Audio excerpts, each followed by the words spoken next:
Hello there.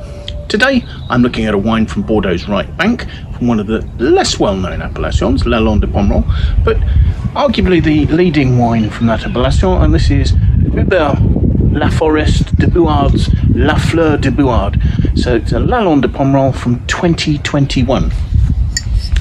Now,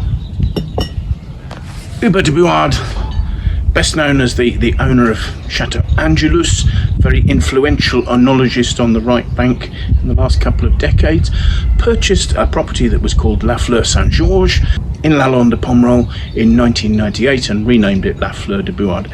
And I think Hubert de Bouard had seen an opportunity in this estate because it's 27 hectares, it's a fair-sized property, include 11 hectares on the plateau at Nerac, which is some of the prime land because of its clay loam topsoil, but also a gravel subsoil. And then the balance of the property's vines are actually in gravel soils on what is a continuance of the Pomerol plateau as it comes into Lalande de Pomerol. So you have soils there that are deep gravel with about 10 to 20% of clay. So I think he'd seen the opportunity of this terroir and leapt to buy the estate. Subsequently, Hubert de Bouard was able to apply all the know-how and the team from Château Angélus to completely revitalising Fleur de Bouard and pushing it to a property making wines that are now, as I say, largely regarded as being some of the best wines to come out of Lalande de Pomerol. So, I mean, for instance, up until 2011, they completely rebuilt the winery and completely revamped the entire establishment here. So, actually, the winery at La Fleur de Bouard is possibly one of the most up-to-date anywhere on the Right Bank. They have these inverted conical stainless steel tanks that actually hang suspended above the ceiling. So there's plenty of operating room and all beautifully set up. The wines are predominantly Merlot. The planting in the vineyard is 80% Merlot with 15% of Cabernet Franc, and the balance, the remaining 5%, is Cabernet Sauvignon. This particular vintage follows that pretty much. It's actually 85% Merlot with 10% of Cabernet Franc and 5% of Cabernet Sauvignon in the blend for the 2021.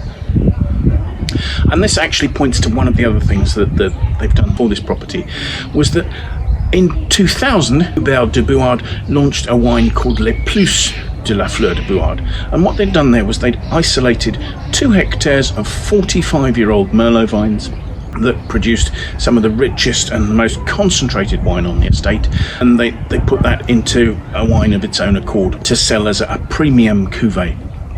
It's 100% Merlot, and a wine that some commentators will say frequently rivals many of the recognised wines of Pomerol.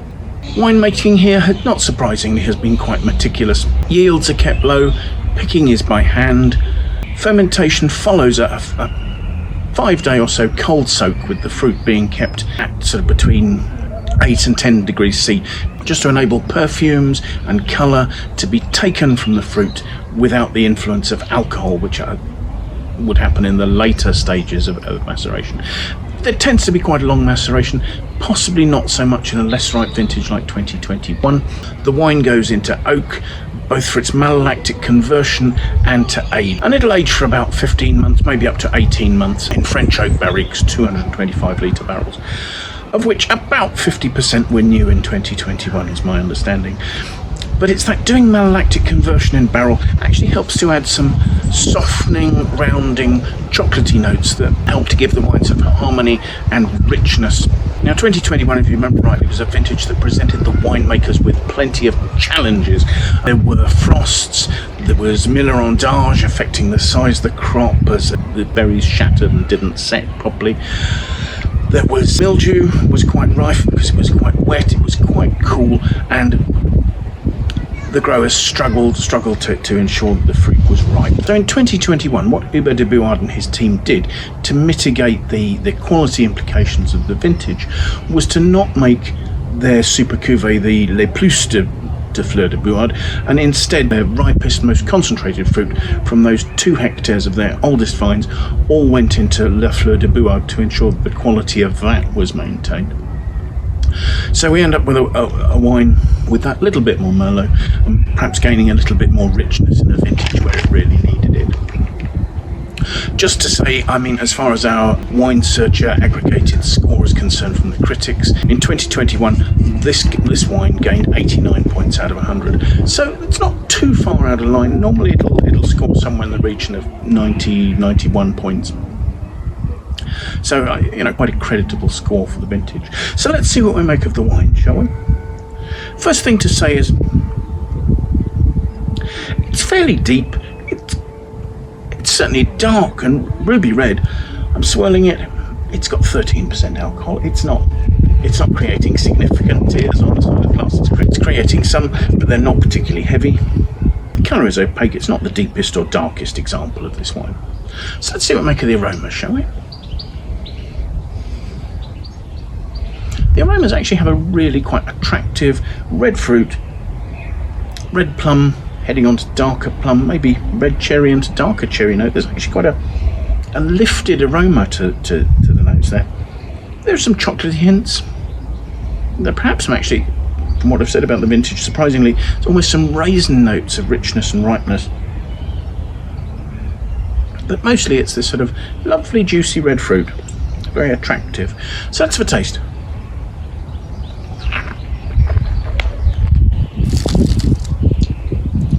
On the palate, there's good acidity. The wine is at best medium bodied. It's not a full, rich, heavy wine, but there's a freshness that's allowing those sort of delicate red fruit perfumes to come through. There are notes of, I don't know, touches of red currant, cranberry. You know, nice fresh red fruit coming through there, coming through to a red plum, perhaps a richer red plum that's got some nice depth there, but is kept lively by this good acidity. Tannins are fine, and there are sort of slightly smooth, chocolatey, maybe slightly dusty, maybe more sort of cocoa powder notes. There's a sort of slight rich chocolatiness coming through there. The oak is well integrated. You know, there are sort of cedary hints, sweet spice, tiniest hints of sort of vanilla, maybe a touch of nutmeg, that sort of thing. But generally, it's ripe, juicy fruits. There's a lovely finish right up to the end, and actually the flavours are lasting pretty well. So I think there are two things we're seeing here. I think we're seeing that maybe 2021 wasn't a bad vintage, it was a good vintage, but actually winemakers could mitigate some of the vintage's disadvantages, as has been done here, by putting that little extra high quality Merlot into this blend to make it a very enjoyable and very drinkable wine that will probably age for 5 or 6, maybe 10 years, and be very drinkable while you're waiting for the wines you purchased from 2022 to soften in the bottle and to come round. The only potential problem with the 2021s is the price, so do be careful that you don't overpay for them. But when they're offered at an inviting price, I think they make perfectly good drinking. So thank you very much for watching. I do hope you've enjoyed the video. If you have, do please press the like button. If you'd like to watch more of these videos, it would be great if you'd subscribe to our channel and follow us. If you have friends who you think might be interested in watching the video, please feel free to forward it to them. If you've got any comments, please leave those in the comments box below. We do love to hear what you think of the videos we're making, the wines we're trying, and anything else like that. I will leave a link below to our page on Wine Searcher for La Fleur de Bouard 2021. You'll be able to see pricing, availability, you'll be able to see the critics' scores and more details about the wine itself. So thank you for watching, and do please come and join us again in the near future, won't you? Thanks again. Bye for now.